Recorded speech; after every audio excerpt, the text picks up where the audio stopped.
தங்கம் வேகமா வந்து பிராக்டிஸ்ல வள்ளி சொதப்பிட்டான்னு சொன்னா ரங்கன் சிரிச்சுக்கிட்டே அதுக்கெல்லாம் வாய்ப்பே இல்லைன்னு சொல்றான். இல்ல சார், உண்மையாவே நல்லா விளையாடலைன்னு சொல்ல யாராவது ஏதாவது சொன்னாங்களான்னு கேட்டா அதெல்லாம் இல்ல, எல்லாருமே நல்லா சீரப் தான் பண்ணோம், 2 ஓவர்ல ஒரு பால் கூட கனெக்ட் ஆகலைன்னதும் சாரி சொல்லிட்டு கிளம்பிட்டதா சொல்றா. இங்க தியோ கிட்ட அவளோட ஃப்ரெண்டு வள்ளி விளையாடுறத பார்த்து எல்லாருமே கிண்டல் பண்ணாத பத்மா வீடியோ எடுத்து சோசியல் மீடியால போட்டு விட்டுருக்கத காமிக்க அதை பார்த்ததும் செம்ம காண்டுல பத்மா கிட்ட வந்து ஒழுங்கா அந்த போஸ்டர் ரிமூவ் பண்ணுன்னு சொன்னா அது என்னோட இஷ்டம், நான் எந்த போஸ்ட் போடணும் எந்த போஸ்ட் போடக்கூடாதுன்னு சொல்றதுக்கு உனக்கு எந்த உரிமையும் இல்லைன்னு சொல்றா. வள்ளி நம்மளோட டீமு, அவளோட பர்மிஷன் இல்லாம கிரவுண்டில் எடுத்த வீடியோவை டெலீட் பண்ண சொல்றதுக்கு எனக்கு முழு உரிமையும் இருக்கு. உன்னால அதை டெலீட் பண்ண முடியுமா முடியாதான்னு கேட்டா முடியாதுரி, என்ன பண்ணணுமோ பண்ணிக்கோன்னு சொல்றா. இங்க வள்ளியோட அப்பா அவளோட நிலைமைய பார்த்து முன்னாடியெல்லாம் வெளியே விளையாடும் போது ரொம்ப சந்தோஷமா இருப்ப, ஆனா இங்க வந்ததுக்கு அப்புறம் சில நாள் சந்தோஷமாவும் சில நாள் ரொம்ப சோகமாவும் இருக்க, அப்படி என்னதாம்மா பிரச்சனைன்னு கேட்டா அழுதுகிட்டே நான் நல்லா விளையாடும் போது யாரும் என்கிட்ட வந்து நீ கிரிக்கெட்டர் ஆகுன்னு சொன்னதே இல்ல, ஆனா உன்னால முடியும்னு ரங்கன் டீமுக்குள்ள சேர்த்ததுக்கு அப்புறம் எனக்கு என்ன ஆச்சுன்னே தெரியல, நான் அவ்வளவு மோசமா விளையாடுறேன், நம்ம இங்க இருக்க வேணாம் எங்கேயாவது போயிடலாம்னு சொல்ல அப்பாவும் சரிம்மா இனிமேல் இங்க இருக்க வேணாம்னு முடிவெடுக்கிறாரு. இங்க தியோ அந்த வீடியோவை ருக்மணி கிட்ட காமிச்சு நடந்த எல்லா விஷயத்தையுமே சொல்லி சிவியரா ஆக்ஷன் எடுக்க சொல்ல இதை இனிமேல் நான் பாத்துக்கிறேன்னு சொல்லி அனுப்பி விடுறாங்க. அப்புறம் வள்ளியும் அவங்க அப்பாவும் கண்கலங்கி வெளியே போறத மணி பார்த்திருப்பான் போல. இதை யார்கிட்டயாவது சொல்லியே ஆகணும்னு வந்தா ரங்கனை பார்த்ததுமே அவர்கிட்ட சொல்லலாம்னு கிளம்ப அப்ப தியோ அவனை கூப்பிட்டு என்ன விஷயம்னு கேட்க பேச விருப்பம் இல்லைனாலும் வேற வழி இல்லாம அவகிட்ட விஷயத்த சொன்னதும் வேகமா ஓடி வந்து ருக்மணி கிட்டையும் ரங்கன் கிட்டையும் நடந்ததை சொல்ல உடனே நான் போய் அவங்க கிட்ட பேசுறேன்னு சொல்லி கிளம்புனா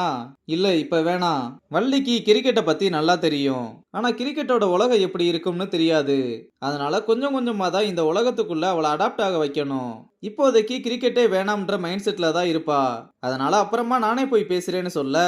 கொஞ்சம் சீக்கிரமா பேசினா நல்லா இருக்கும்னு ரங்கனும் சொல்றான். இந்த பக்கம் மாத்தையன் பயந்த மாதிரியே பிராக்டிஸ்ல மணி கொஞ்சம் சொதப்பினதும் டேய் இப்படி ஆடுனா எந்த பொண்ணுமே உனக்கு கரெக்ட் ஆக மாட்டா, நல்லா விளாண்டா தாண்டா ஸ்கில்ல பார்த்து மயங்குவாளுங்கன்னு பர்சனல் லைஃபை பத்தி பேச ஆரம்பிச்சதும் இப்ப எதுக்கு பர்சனல் லைஃபை பத்தி பேசுறீங்க, கேம்ல பிரச்சனைனா கேமை பத்தி மட்டும் பேசுங்கன்னு மணி காண்டாக டேய் ஏன் டென்ஷன் ஆகுற, நான் சும்மா ஜோக்கு தாண்டா அடிச்சேன்னு சொன்னா மாத்தையன் வேகமா வந்து டேய் நீ கேம்ல ஃபோக்கஸ் பண்ணு, இதை நான் பாத்துக்கிறேன்னு சார் பர்சனல் லைஃப் பத்தி எல்லாம் பேச வேணாம், நம்ம அதுக்கு பதிலாக ட்ரில்ஸ் எல்லாம் சேஞ்ச் பண்ணி பார்க்கலாம்னு சொன்னா டேய் நான் இதெல்லாம் அவனை டஃபாக்க தான் பண்றேன், இதுக்கு போய் கோவப்பட்டா நான் என்ன பண்றதுன்னு சொல்லிட்டு கிளம்புறான். மணியும் இதெல்லாம் நினைச்சு ரொம்பவே டல்லா இருக்க தியோ வந்து ஏன்டா பிராக்டிஸ்ல இருந்து ஒரு மாதிரி இருக்கேன்னு கேட்க எல்லாருக்கும் என் பர்சனல் லைஃப்ல என்ன நடந்துகிட்டு இருக்குன்னு தெரிஞ்சுக்கிட்டே இருக்கணுமான்னு ரொம்ப கோவப்பட உனக்கு ஹெல்ப் பண்ண தாண்டா கேட்டேன், ஏன் உன்னோட ஃப்ரெண்டா நான் இதை கூட கேட்க கூடாதான்னு கத்த இப்படிதான் சொல்லிட்டு வருவீங்க, அப்புறம் எங்க போறீங்க என்ன ஆகுறீங்கன்னு தெரியாம போயிடுறீங்கன்னு சொல்ல டேய் என்ன பிரச்சனையா இருந்தாலும் இன்னைக்கே எல்லாத்தையுமே முடிச்சிடலாம்னு அவனை வெளியே கூப்பிட்டு போறா. அப்ப கேர்ள்ஸ் எல்லாம் இதை பார்த்து மணிக்கு என்னதான் ஆச்சுன்னு கேட்டா எல்லாமே தங்கத்தால தான், உன்னை அன்கம்ஃபர்டபுளா ஃபீல் பண்ண வைக்கலாம் சொல்லலாமான்னு கிரவுண்டுல கோச் பேசின எல்லாத்தையுமே சொல்லிட்டு உன் மனசுல தயவு செஞ்சு என்ன இருக்குன்னு அவங்கிட்ட ஓப்பனா சொல்லிடுன்னு சொல்றாங்க. இங்க தியோ மணியை தனியா கூப்பிட்டு வந்து உனக்கு என்னதாண்டா பிரச்சனை, எதுக்கு என்ன அவாய்ட் பண்ணிக்கிட்டே போறேன்னு கேட்டா எல்லாமே உன்னாலதான், என்னைக்கு நீ அந்த மாத்தையும் கூட கமிட் ஆனையோ அன்னையில இருந்து எதையுமே என்கிட்ட ஷேர் பண்றது இல்ல, நீ அந்த மாத்தையும் கூட அன்னைக்கு நைட்டு வெளியே போனதுல இருந்து தான் நான் உனக்கு வேண்டாதவன் ஆயிட்டேன்னு சொல்ல அவன் அன்னைக்கு அவனோட பர்சனல் லைஃப்பை பத்தி என்கிட்ட ஷேர் பண்ணான்டா, அது ரொம்ப சென்சிட்டிவா இருந்ததுனால வெளியே சொல்ல மாட்டேன்னு ப்ராமிஸ் பண்ணியிருந்தேன், இல்லைன்னா உன்கிட்ட சொல்லாம இருப்பனா, நான் நீயா புரிஞ்சுக்குவேன்னு நினைச்சேன்னு சொன்னா நானா புரிஞ்சுக்க நான் என்ன கடவுளா, சொன்னாதானே எனக்கு தெரியும்னு அப்படியே 2 பேரும் சமாதானம் ஆயிட்டாங்க. சமாதானமான கையோடவே தங்கத்துக்கிட்ட வேகமா வந்து உங்ககிட்ட இருந்து ஒரு பதில் வேணும்னு சொல்ல மணி பின்னாடியே வந்து எதுவும் சொல்ல வேணாம்னு அவளை தடுத்து இழுத்துட்டு போறான். அப்புறம் பிராக்டிஸ் மேட்ச் அப்போ விளாடும் போது எதனால டிஸ்ட்ராக்ட் ஆகுறோம்ன்றத எப்படி கண்டுபிடிக்கிறதுன்னு கேட்டா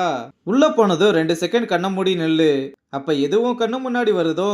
அதுதான் உன் டிஸ்ட்ராக்ஷனுக்கான ரீசன்னு சொல்றான். அவளும் அதை ட்ரை பண்ணி பார்த்தா மணி அவகிட்ட ப்ரப்போஸ் பண்ணதுதான் ஞாபகம் வருது, அதனால அந்த மேட்ச்ல சரியா ஆட முடியாம விக்கெட்டை லூஸ் பண்றா. அப்புறம் வெளியே வந்து நீங்க சொன்னதெல்லாம் சரிதான், என்னால கேம்ல ஃபோக்கஸ் பண்ண முடியல, நான் இதை எப்படி சால்வ் பண்றதுன்னு கேட்க உனக்கு ஏதோ பர்சனல் ப்ராப்ளம் இருக்குன்னு நல்லா தெரியுது, அது என்னன்னு எனக்கு தெரியல, ஆனா பிரச்சனைன்னு ஒண்ணு இருந்தா கண்டிப்பா அதுக்கு சொல்யூஷன் ஒண்ணு இருக்கும், எல்லாம் சரியாயிடும்னு நம்புங்கன்னு சொல்றதோட இந்த எபிசோட முடிச்சிருக்காங்க.